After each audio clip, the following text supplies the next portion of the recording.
After the Russian-Japanese War, revenge filled the Russian spirit, wanting to see the Japanese rot. With intervention by the Japanese during the Russian Civil War on the behalf of the Mensheviks in the Far East and other factors, the tension was high from the beginning of the Soviet conception.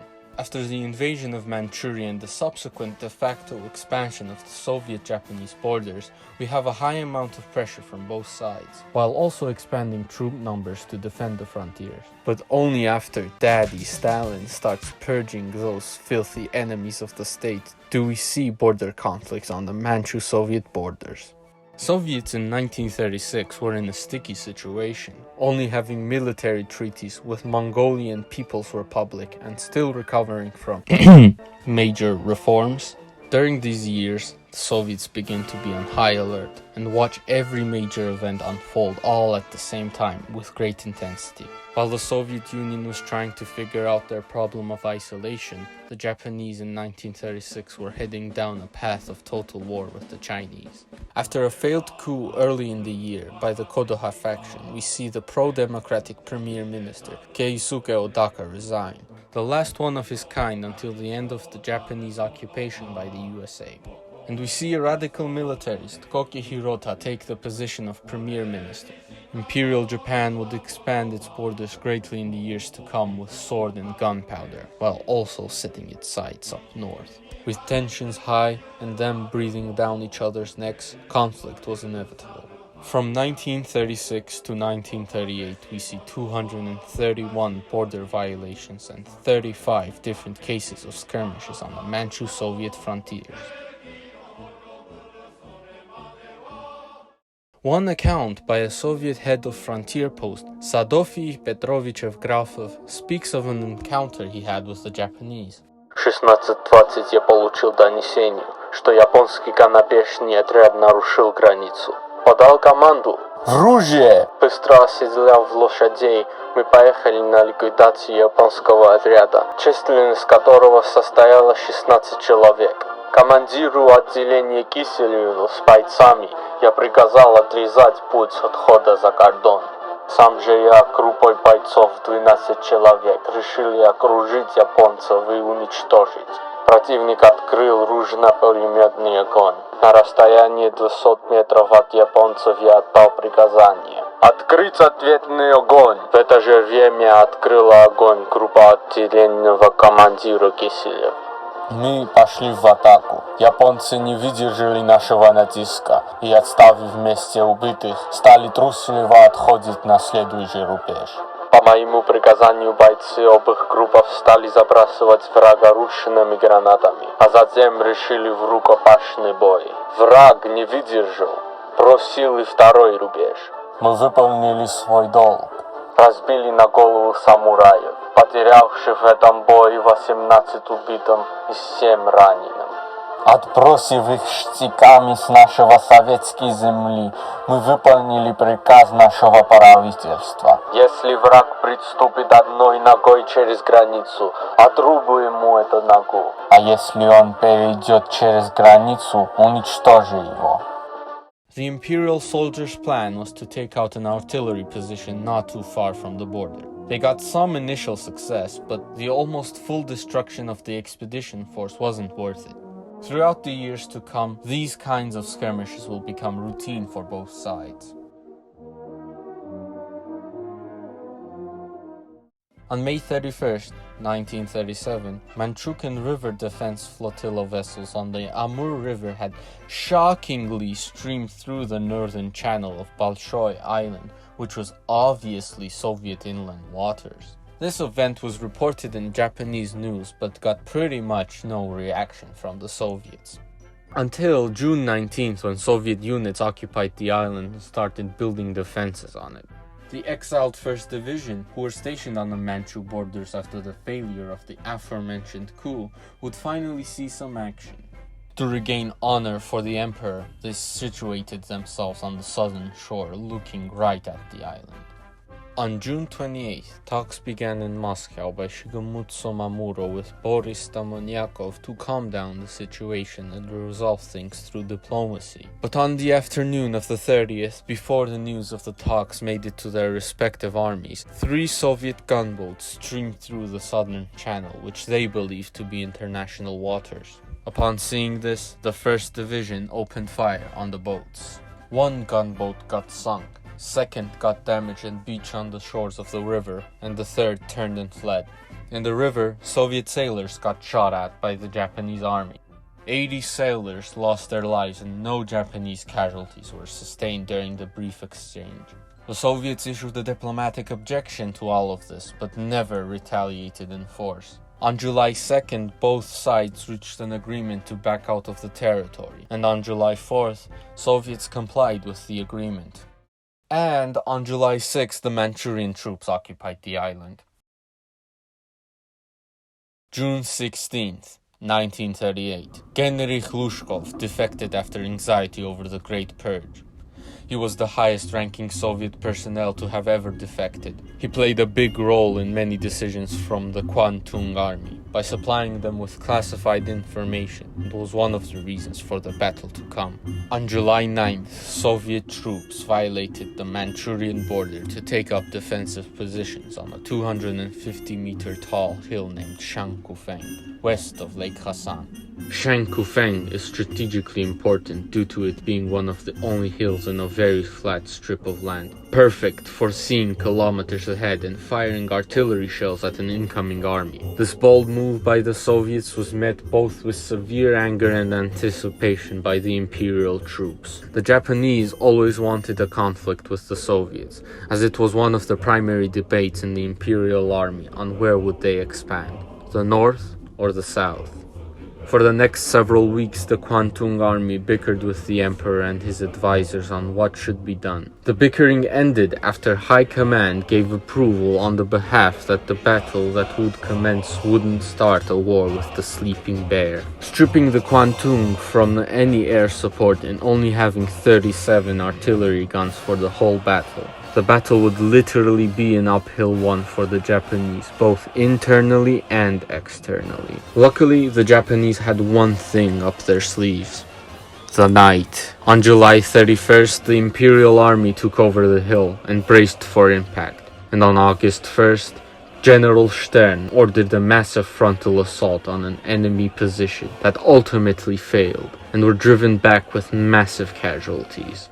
General Suetaka of the Imperial Army, after the first counterattack, proposed a flanking maneuver deep into enemy lines, which was approved by HQ but immediately rejected by the high ranks, arguing that this would escalate the conflict into a war.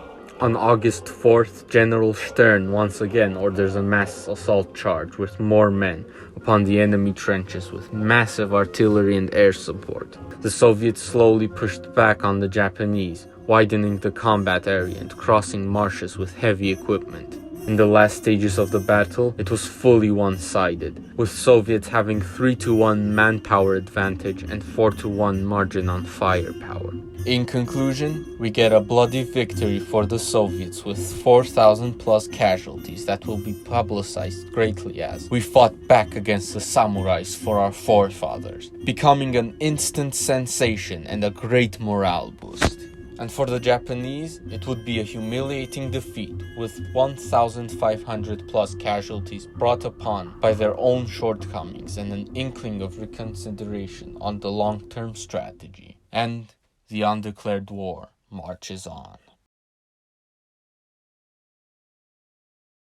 On April 25, 1939, within the disputed territory close to the town Khalkhin-Gol, a small Japanese border patrol was ambushed by MPR cavalry and driven back into Manchuria.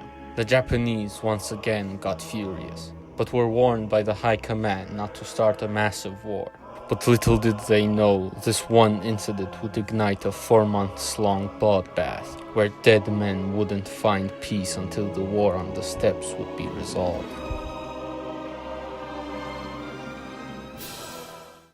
On May 11th, an MPR border patrol was wiped out by an Imperial detachment, which sparked an uproar. This, in turn, spiraled down further into a massive-scale battle, with almost over 100,000 soldiers, both on air and ground.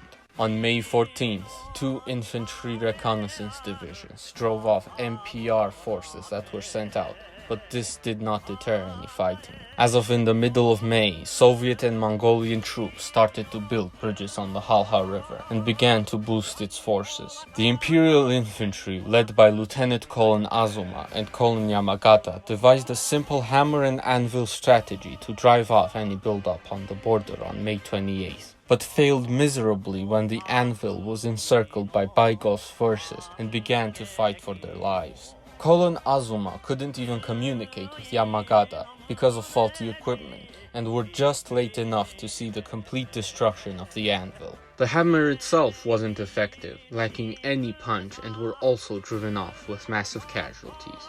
The casualty rate on the Japanese side was more than 120 men. Entering June, the tensions escalated and we add a rather famous up-and-coming player to the mix, General Zhukov. He was briefed on the situation, quickly catching on the fact that the Japanese didn't intend on pulling any punches like in Khasan, and asked Moscow for more men and equipment, which was promptly given. Most of the month was spent with solving logistical problems and waiting for their forces to build up on both sides. Then, on June 19th, the Kwantung Army reported to the High Command that Soviet planes have successfully attacked bases near the zone of conflict, resulting in casualties. This made the Imperial Army draft an attack plan in a panic, which was quickly approved by the High Command, sending more men to the front. For the second half of June, the aerial forces traded blows over the fields of Manchuria with great intensity, while also getting prepared for a direct confrontation. On July 1st, at 4 a.m. local time, the Kwantung Army initiated their offensive with a brilliant two-pronged attack. Coming from the northeast, the first prong would cross the Halha River and flank the Soviets from behind, while the second prong would fight the main force in the east bank of the river. The forces would meet at the Soviet-built bridge, and thus the battle began. The Soviets contested any crossing of the river, but on July 2nd, a Japanese infantry detachment under the stars would cross the river uncontested and would secure a beachhead for the Kwantung. Next morning, the Japanese would begin building a bridge and crossing the river slowly. The Soviets met the first prong north of their bridge, whereupon a bloody battle would stain the hills. The Soviets lost a lot of tanks fighting the battle, but it paid off because the Japanese advancement was halted and they dug in, while the second prong almost immediately got bogged down while fighting Soviet defenses. Slowly, the Ivans counterattacked and pushed the first prong back to the river, and on July 5th, after crossing the bridge, the Japanese blew it up. This was the first time the Imperial Army had ever done that, and on the 9th, HQ of the Kwantung decided to withdraw and reorganize. But one thing was clear, the Japanese were still masters of night raids, successfully blowing up some of the bridges on the night of July 7th through 8th, and dealing casualties to the Soviets on the raids of 8th through 12th. But on the night of July 11th, the Japanese, under our good old friend Yamagata and forces of Sakai Mikio, would assault the main Soviet bridge fighting Zhukov's massive amounts of tanks and artillery. They were repelled again by the Red Army. And finally, on July 23rd, the Japanese final Hail Mary offensive would begin. Artillery, air bombardments, and pure bloodshed would be seen next to the Halha River that day. The casualty rates would skyrocket, where only the will to fight and the blood of the enemy would nourish a soldier. The Soviets would again repel the assault, but with massive casualties, like the past 2 months. July would end without any more major incidents.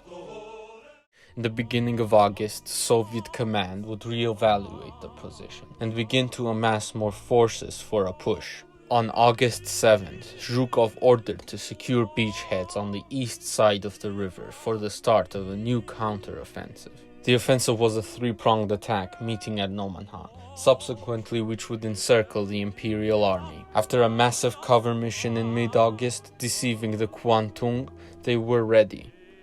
On August 20th, 1939, The final push began, and the quiet morning on the Mongolian steppes would erupt with a massive boom. The Imperial Army wasn't ready at all, and quickly went on desperate defense, and in the same day, they were cut off. The Soviets broke through the center line, meeting the flanks at Nomonhan, and cutting the forces in two on August 21st. On the 23rd, the western pocket was broken, and only the eastern pocket stood. The next several days were clean-up operations for the Soviets, finishing the bloodshed on the 31st. In conclusion, the MPR's claim became the new border, and over 48,000 men died on both sides. After Khalkhin-Gol, Japan lost any interest going north. They only saw pain awaiting them if they dared challenge the Red Army again. The Imperial Army learned that spirits don't match up to equipment, being constantly outgunned in every sense of the way. The Soviets found a new capable general, and finally got a taste of revenge they wanted. In the end, on April 30th, 1941, both sides signed a non-aggression pact, pacifying the Manchu-Soviet border. Until the Soviets invaded in 1935,